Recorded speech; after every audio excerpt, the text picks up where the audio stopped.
All right. I've been talking before from Tara Brach's book called Radical Acceptance. And she's a wonderful writer and a very good thinker also. And let me read a couple of things. She's talking here about what she calls the trance of unworthiness.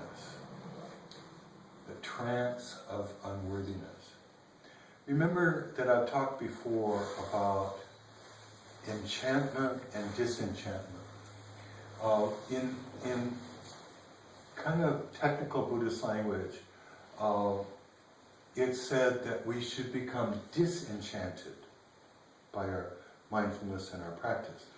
Disenchanted, it does not mean disappointed. It means out of the trance, no longer entranced, no longer enchanted. Okay? So, what are our enchantments? Well, one of the things that she talks about here is the trance of unworthiness. Many of us learn somehow that we are not worthy, we're not valuable. It can be a combination of childhood experiences, interactions with other people, school bullies. It can be all kinds of sources, but that's its own kind of enchantment, the trance of unworthiness.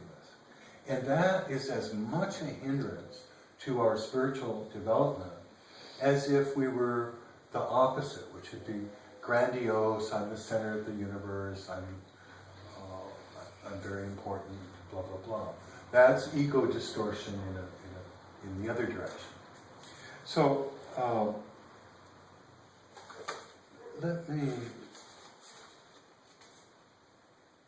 she has what she's calling a guided reflection. And this is for us to kind of examine not our conscience, but our thought stream sort of, on this idea of the trance of unworthiness. So this is kind of inventory of unworthiness. So, do I accept my body as it is? Do I blame myself when I get sick? Do I feel I am not attractive enough? Am I dissatisfied with how my hair looks? Am I embarrassed about how my face and body are aging? Do I judge myself for being too heavy, or underweight, or not physically fit? This one's in bold. Do I accept my mind as it is? Do I judge myself for not being intelligent enough, humorous, or interesting enough? Am I critical of myself for having obsessive thoughts, for having a repetitive, boring mind? Am I ashamed of myself for having bad thoughts, mean, judgmental, or lusty thoughts? Do I consider myself a bad meditator because my mind is so busy? Now another section in bold. Do I accept my emotions and moods as they are? Is it okay for me to cry, to feel insecure and vulnerable? Do I condemn myself for getting depressed? Am I ashamed of feeling jealous? Am I critical of myself for being impatient, irritable, or intolerant? Do I feel that my anger or anxiety is a sign that I am not progressing on the spiritual path? And the final section, do I feel I'm a bad person because of ways I behave? That's the 5-minute bell. And so I usually am quiet for a little while. And then I proceed. Again, this is, do I feel I'm bad because of my behavior? So, do I hate myself when I act in a self-centered or hurtful way? Am I ashamed of my outbursts of anger? Do I feel disgusted with myself when I eat compulsively, when I smoke cigarettes or drink too much alcohol? Do I feel that because I am selfish and often do not put others first, I am not spiritually evolved? Do I feel as if I'm always falling short in how I relate to my family and friends? Do I feel something is wrong with me because I am not capable of intimacy? Am I down on myself for not accomplishing enough, for not standing out or being special in my work?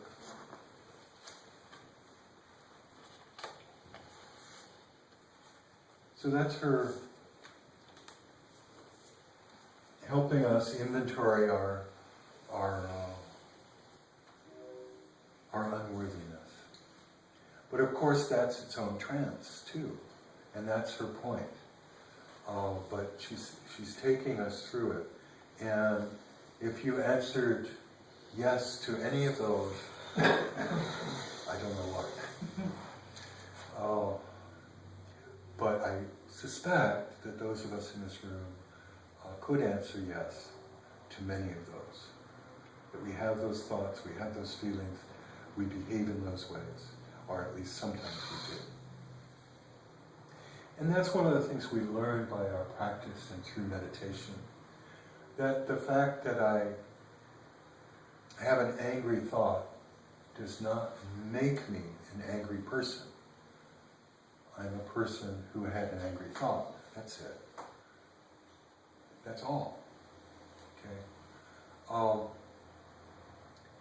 Carl Rogers at some point said that the paradox of change. Carl Rogers was a famous mid-20th century psychologist.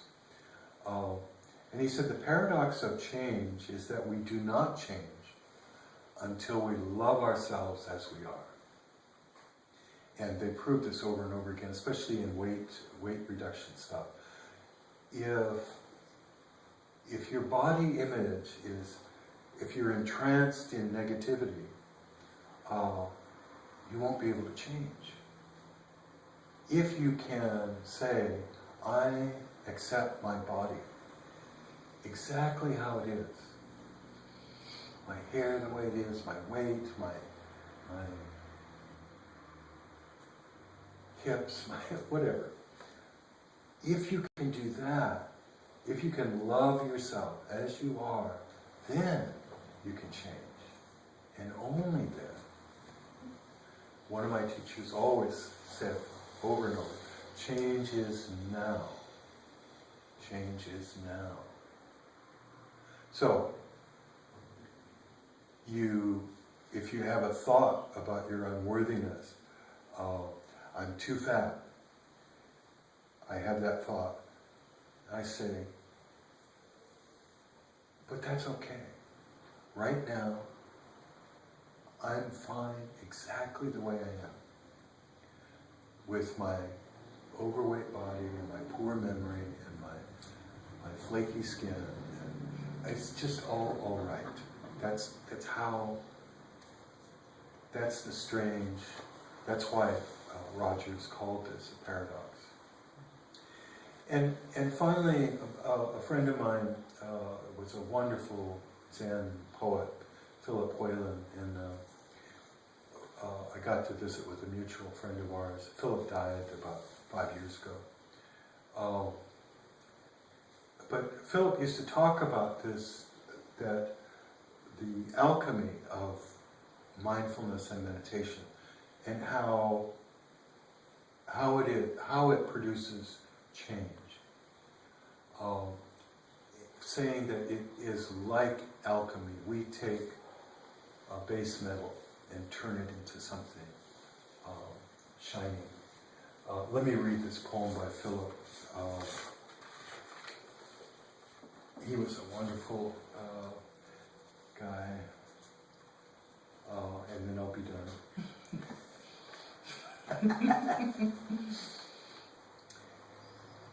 These two first words are in big capitals. Absolute reality. Namely, how much can I do right now about life in this place? I am it, all this living and this place, and what I'm doing is called transformation. Irradiation, base metal becomes gold. So our practice is alchemy, and our practice is entering the present in a loving, curious way, and building on that practice every day. I recommend everyone set aside 5 minutes a day, at least for now, and try and sit quietly and accept your body and your mind and your emotions and what's going on around.